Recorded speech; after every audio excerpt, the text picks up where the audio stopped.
Mesdames et messieurs, membres du jury, j'ai aujourd'hui l'honneur de me présenter devant vous. Mesdames et messieurs, membres du jury, l'heure est grave. L'heure est grave aujourd'hui car je vais devoir me demander si peut-on tout dire. Et l'heure est d'autant plus grave car aujourd'hui, mesdames et messieurs, membres du jury, je vais devoir vous démontrer à mes dépens que oui, il est possible de tout dire, en fonction de qui le dit et de comment le dit-on. Mais d'abord, petit rappel sur la définition et sur le droit en matière de la possibilité de dire. Qu'est-ce que dire? Dire, c'est exprimer par la parole. Donc, se demander si peut-on tout dire, c'est se demander si détenons-nous une liberté d'expression qui est absolue. En droit français, la liberté d'expression est fondamentale.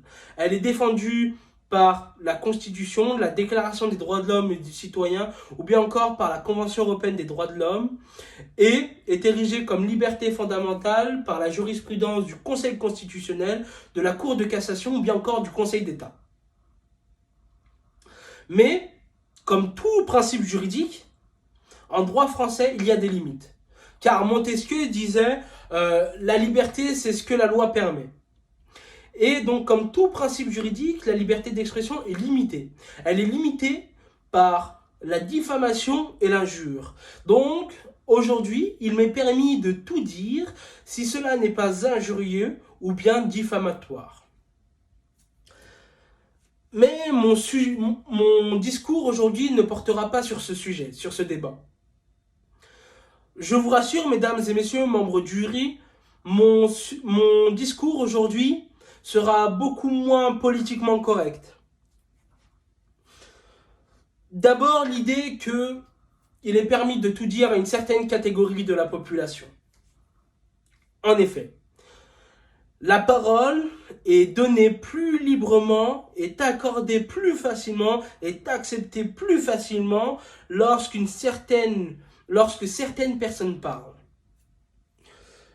Je ne plaide pas à un retour des privilèges de l'aristocratie, de l'ancien régime de la monarchie absolue, mais bien à une certaine forme de favoritisme. En effet, l'enfant du colonisé, par exemple, a beaucoup moins le droit d'exprimer le fait d'être discriminé que l'enfant du colon qui exprime le fait d'être grand remplacé. Oui, le grand remplacement dont l'auteur a été puni pénalement pour incitation à la haine raciale. Cette idée dangereuse et raciste est de plus en plus acceptée et de plus en plus exprimée depuis le début de ces élections présidentielles, le début de ces campagnes présidentielles. Et cela s'illustre par le fait, par exemple, qu'un policier syndicaliste s'octroie le droit de se demander si Bamboula est acceptable. Pour décrire certains de nos concitoyens, bien sûr. Je ne parle pas de décrire des animaux ou bien des objets, mais bien pour décrire des concitoyens.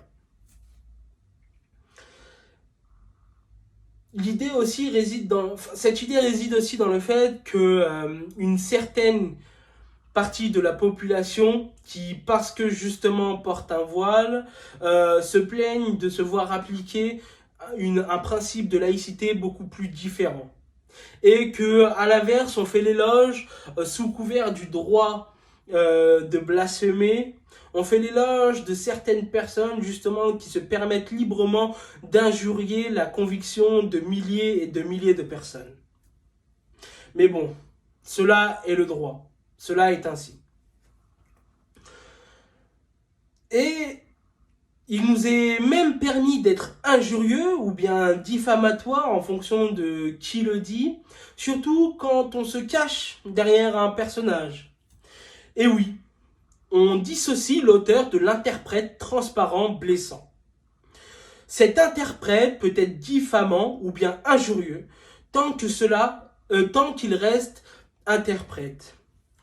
À l'image justement de ce rappeur sous couvert de se cacher derrière un personnage misogyne qui se permet justement d'insulter de nombreuses femmes, ou bien de cet auteur écrivain du XVIIe siècle qui se cache derrière le personnage du misanthrope pour critiquer l'aristocratie. Voilà donc l'idée qu'il est permis de tout dire à une certaine catégorie de personnes, en fonction de qui le dit, que cela soit un personnage ou bien quelqu'un qui soit favoritisé. Mais cette idée aussi réside dans le fait qu'il est permis de tout dire, enfin l'idée qu'il est permis de tout dire réside dans le fait que on peut tout dire en fonction de comment le dit-on. Et cela est lié justement à qui le dit. Car certaines personnes, parce qu'elles parlent correctement, parce qu'elles parlent bien d'une façon qui plaît, se, se voient utiliser des stratagèmes fallacieux pour pouvoir justement éviter les pièges. Car l'homme est un loup pour l'homme. Célèbre citation. L'homme est un loup pour l'homme, mais cependant le renard, lui, a la possibilité d'éviter les pièges, car il les connaît, ces pièges. Il utilise justement des manœuvres fallacieuses pour pouvoir éviter ces pièges. Le renard, justement, se permet de révoquer, en faisant valoir les intérêts français, il se permet de révoquer justement la rafle française. Oui, il se permet de révoquer la rafle de milliers de disparus, raflant même le souvenir de ces milliers de disparus, faisant disparaître les hauts crimes pour faire apparaître le peu de sauvetage de juifs français, faisant déporter de l'esprit des gens l'idée que la France, bien que cela ne soit pas la République, l'idée que la France a déporté. Et il utilise cela par une manœuvre fallacieuse, en se cachant, de disant oui, la France a protégé, cela plaît aux Français, je défends l'intérêt des Français. Mais cependant, cette idée est, à mon sens, très dangereuse. Et qu'il se permet justement, le renard, de tout dire, alors que cela devrait être puni. Mais il défend une idée qui plaît. Et d'une façon qui plaît, justement, d'une façon envoûtrice. Alors que justement le désespéré social, qui lui n'a connu que la violence, n'a que seule locution la violence. Et qu'il applique justement ce démuni social, ce désespéré social, l'idée que parler c'est oser, et donc oser, il ose sans demi-mesure. Pour lui, la locution revient à être violent.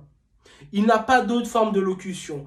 Mais, ne connaissant pas les manœuvres fallacieuses, il est vite mis au silence.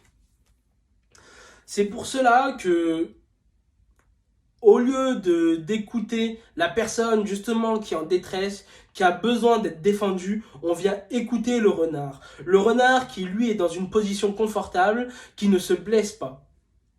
Donc c'est pour cela, mesdames et messieurs, qu'aujourd'hui, j'espère que vous ferez attention justement à ces manœuvres fallacieuses pour que cela soit évité, que l'on évite de laisser tout dire à certaines personnes qui utilisent des stratagèmes fallacieux ou bien qui bénéficient d'un favoritisme.